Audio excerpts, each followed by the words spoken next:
এই দুনিয়া প্রত্যেকটা মানুষকে মৃত্যুবরণ করতে হবে। মৃত্যু থেকে কেউ কিন্তু বাঁচতে পারবে না। প্রত্যেকের মৃত্যুবরণ করতে হবে। মৃত্যুর পরে যাইতে হোক না কবরে। কবরে যাইতে হব, প্রত্যেকটা মানুষের কবরে যাইতেই হবে। কবরে 3টা প্রশ্ন আছে। ফেরেশতারা আসিয়া 3টা প্রশ্ন করব। ইমান রব্বুক, ওমা দিনুক, ওমান নাবিয়ুক। এই 3টা প্রশ্নের জবাব যদি দিতে পারে তাহলে সে আসান পেয়ে যাব। তার আখিরাতের রাস্তা তার জন্য খোলা আছে। আখিরাতে কোনো সব ঘাটিগুলি তার জন্য মানে আরাম মতো চলে যাব। আর যদি কবরে যদি ধরা খেয়ে যায়, কবর প্রশ্নের মধ্যে যদি ধরা খেয়ে যায়, তার সব কিছু শেষ। আখিরাতে যে সমস্ত হাসর, মিজান, পুলসিরাত, এই সমস্ত ঘাটি সে পার হতে পারবে না।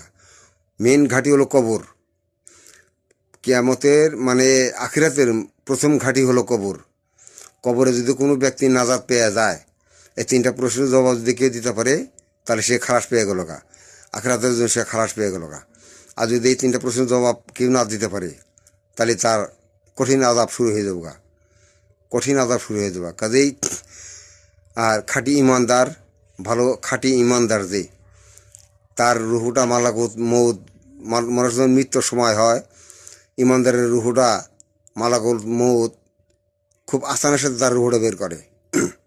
তার কোনো কষ্ট হয় না। আর যার ইমান নাই, ইমান হারা যে, তার রুহুটা খুব কষ্ট দিয়ে বের করে মালাকুল মউত। তার রুহুটা বের করে খুব কষ্ট পায় সে। আর যদি ওই ব্যক্তি যদি ইমানদার হয়, ভালো ইমান নিয়ে যদি কবরে যেতে পারে, তাহলে তার রুহুটা খুব আসানের সাথে রুহুটা বের করে মালাকুল মউত। কাজেই ভাই, ভালো ইমান নিয়ে যেন মৃত্যুবরণ করতে পারি আমরা সকলেই। আল্লাহর কাছে চাই, হে আল্লাহ, তুমি আমাদেরকে খাঁটি ইমানদার বানিয়ে দাও। আমরা যেন ইমান নিয়ে যেন কবরে যেতে পারি। আর মৃত্যুর সময় যেন তোমার মধুর কালেমা লা ইলাহা ইল্লাল্লাহু মুহাম্মাদুর রাসূলুল্লাহ, এই কালেমাটা তুমি আমাদের সমস্ত মুসলমানের জবানে জারি করে দিও। তোমার কাছে এই তৌফিকটা চাই আল্লাহ। ভাই, আমার কথা যদি ভালো লাগে, যদি ভিডিওটা ভালো লাগে, তাহলে একটু সাবস্ক্রাইব করে দিন।